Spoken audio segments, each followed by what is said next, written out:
Imagine, you live in a tiny two-story house right next to a slum area on your left and wealthy real estate neighborhood on your right.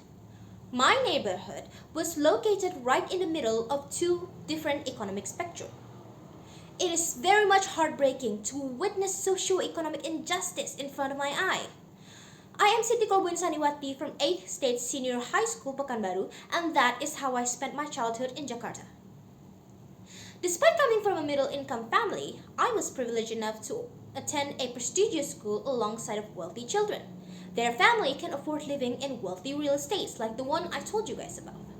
The difference between me and them is very apparent, so much so symmetrically as the difference between a developed country and a developing country. See, Indonesia is not an underdeveloped country. However, we still see gaps between our quality of life or the skills that we possess and whatnot.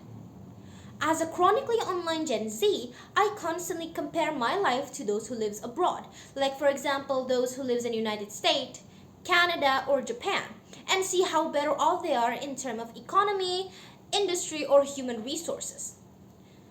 As the rose-tinted lens of my childhood fade away and I learn more about the world, a question rises into my mind. Are we ready to be a developed country? Now you see, this is a very tricky question because in my eye, the problems that we had is fundamental. Every single year, Indonesia is plagued by the same problems. Students who cannot continue their education because of the lack of funds, teachers who are massively underpaid, or researchers who do not have and did not get the recognition that they deserve.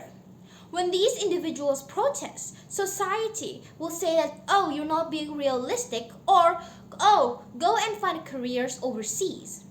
This is very sad, as this means that those who can fix our country ends up being ignored or in another country entirely.